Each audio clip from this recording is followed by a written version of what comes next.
அஸ்ஸலாமு அலைக்கும் ஃப்ரெண்ட்ஸ், எல்லோரும் எப்படி இருக்கீங்க? இன்றைக்கி நம்ம செய்ய போகிறது மட்டன் மசாலா பாஸ்தா. அதுக்கு ஒரு பேன் எடுத்து வச்சுக்கோங்க. தேவையான அளவு எண்ணெய் ஊற்றிக்கலாம். 2 பெரிய வெங்காயம் வந்து கட் பண்ணி வச்சுருக்கேன் சின்ன சைஸில். அது ஃபஸ்ட்டு ஆட் பண்ணிவிட்டு நல்லா மிக்ஸ் பண்ணிக்கோங்க. இந்த வெங்காயம் வந்து கோல்டன் ப்ரௌனாக மாறணும். அதுக்கப்புறம் தான் வந்து தக்காளி ஆட் பண்ணணும்.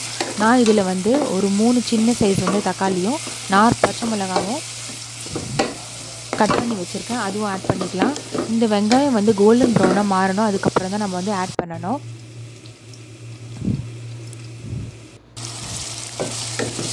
பாருங்கள், இந்த வெங்காயம் வந்து கோல்டன் ப்ரௌனாக மாறிடுச்சு. இதுக்கப்புறம் தான் நான் ஆட் பண்ணியிருக்கேன். உங்களுக்கு இப்போ வந்து சின்ன டிப் சொல்கிறேன். எந்த ஒரு டிஷ்ஷும் குக் பண்ணணுன்னா க்ளோஸ் பண்ணி வச்சு குக் பண்ணுங்கள். அப்போ தான் உங்களுக்கு சீக்கிரமாக குக் ஆகும். வேலையும் சீக்கிரமாக முடியும், குக்கிங்கும் சீக்கிரமாக முடியும். இந்த டிப் வந்து கண்டிப்பாக ஃபாலோ பண்ணுங்கள். நானும் அதே மாதிரி இப்போ க்ளோஸ் பண்ணி வச்சு குக் பண்ண போகிறேன். இது மட்டன் பாஸ்தான்றதால மட்டன் வந்து ஃபஸ்ட்டு வந்து நான் வேக வச்சு எடுத்திருக்கேன். அந்த மட்டனில் என்னென்ன ஆட் பண்ணியிருக்கேன்னா, ஒரு ஸ்பூன் வந்து ஜிஞ்சர் கார்லிக் பேஸ்ட்டு, அதுக்கப்புறம் ஒரு ஸ்பூன் வந்து மஞ்சள்தூள், ஒரு பாதி ஸ்பூன் வந்து சால்ட்டு, சின்ன கிளாஸ் அளவுக்கு தண்ணி, அது போட்டுட்டு குக்கரில் வந்து வேக வச்சு எடுத்திருக்கேன். அந்த கிளிப் வந்து ஆட் பண்ணலை. இப்போ பாருங்கள், அந்த மட்டன் வந்து ஃபஸ்ட் தண்ணியோடு சேர்த்து ஆட் பண்ணிக்கலாம். இந்த மட்டன் வந்து ஒரு 200 கிராம்ஸ் இருக்கும். நான் வந்து பாஸ்தா வந்து 250 கிராம்ஸ் ஆட் பண்ண போகிறேன். இந்த கன்சிஸ்டன்சி இது கரெக்டாக இருக்கும். இந்த அளவு வந்து கரெக்டாக இருக்கும் இந்த மட்டனுக்கும் இந்த மசாலாக்கும். இப்போ வந்து ஒரு கையளவு வந்து புதினா கட் பண்ணி வச்சுருக்கேன். இது நல்லா வாசனையாக இருக்கும். ஆட் பண்ணால் உங்களுக்கு சூப்பராக இருக்கும். இந்த மட்டனில் ஆட் பண்ணால் இன்னும் ஃப்ளேவர் நல்லாயிருக்கும். இது கொஞ்சம் பிரியாணி ஃப்ளேவர் மாதிரி தான் இருக்கும். உங்களுக்கு டேஸ்ட்டும் பிரியாணி மாதிரி இருக்கும். இப்போ வந்து என்னென்ன மசாலா ஆட் பண்ணுறோம் பார்க்கலாம். ஒரு 2 பிஞ்ச் அளவுக்கு மஞ்சள்தூள் ஆட் பண்ணியிருக்கேன்.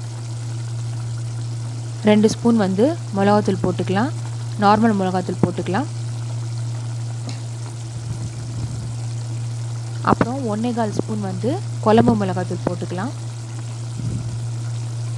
போட்டு நல்லா மிக்ஸ் பண்ணிக்கோங்க. நான் மஞ்சள்தூள் ஆல்ரெடி மட்டனில் போட்டிருக்கேன். ஸோ அதனால் இதில் வந்து கொஞ்சம் தான் ஆட் பண்ணியிருக்கேன், 2 பிஞ்ச் அளவுக்கு.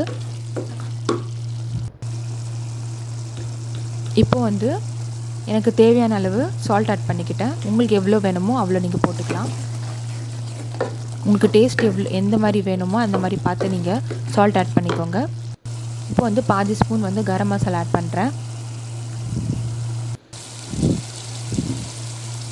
ஒரு கையளவு கொத்தமல்லி கட் பண்ணி வச்சுருக்கேன், அதுவும் ஆட் பண்ணிக்கிறேன். இது போட்டுட்டு நல்லா மிக்ஸ் பண்ணிவிட்டு இது கொஞ்சம் வந்து குக்காகி வரணும். இந்த மசாலாலாம் வந்து நல்லா குக் ஆகணும். அதுக்கப்புறம் தான் நீங்கள் வந்து பாஸ்தா போட போகிறீங்க. நல்லா குக் ஆகிடுச்சு. இப்போ பாஸ்தா ஆட் பண்ணுறேன். நான் வந்து 250 கிராம் பாஸ்தா ஆட் பண்ணுறேன். இந்த கிளாஸில் எனக்கு வந்து 1.5 கிளாஸ் வந்து பாஸ்தா கிடச்சிது. ஸோ வந்து தண்ணியும் நான் வந்து ஒரு 3 கிளாஸ் அளவுக்கு தான் ஆட் பண்ண போகிறேன். நான் மட்டன் வந்து ஆல்ரெடி வந்து வேக வச்சு தான் எடுத்திருக்கேன். ஸோ கரெக்டாக வந்து 1.5 கிளாஸ் அளவுக்கு 3 கிளாஸ் தண்ணி ஆட் பண்ணால் நம்மளுக்கு கரெக்டாக இருக்கும். ஓப்பன் பானில் குக் பண்ணாலும் நல்லா தான் இருக்கும். எதுக்குன்னா ஆல்ரெடி வந்து மட்டன் வெந்துருச்சுல, ஸோ நம்ம இந்த மாதிரி ஆட் பண்ணலாம். இது வந்து 3 கிளாஸ் அளவுக்கு தான் ஆட் பண்ணியிருக்கேன்.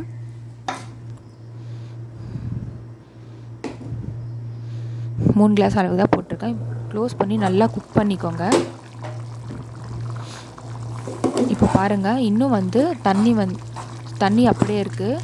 இந்த பாஸ்தாவும் கொஞ்சம் வெந்து வரணும். இந்த ரெசிபி நீங்கள் கண்டிப்பாக ட்ரை பண்ணுங்கள், ரொம்ப பிடிக்கும். உங்களுக்கு என்னோடய வீடியோ வந்து பிடிச்சிருந்துச்சுன்னா கண்டிப்பாக லைக் பண்ணுங்கள், ஷேர் பண்ணுங்கள், கமெண்ட் பண்ணுங்கள், சப்ஸ்கிரைப் பண்ணுங்கள்.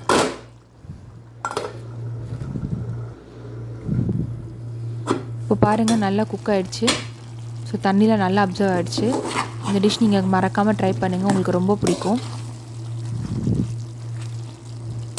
என்னோடய எல்லா வீடியோவும் கண்டிப்பாக பாருங்கள். என்னோடய சேனலை வந்து சப்ஸ்கிரைப் பண்ணுங்கள். உங்களுக்கு நிறைய ரெசிபி கிடைக்கும்.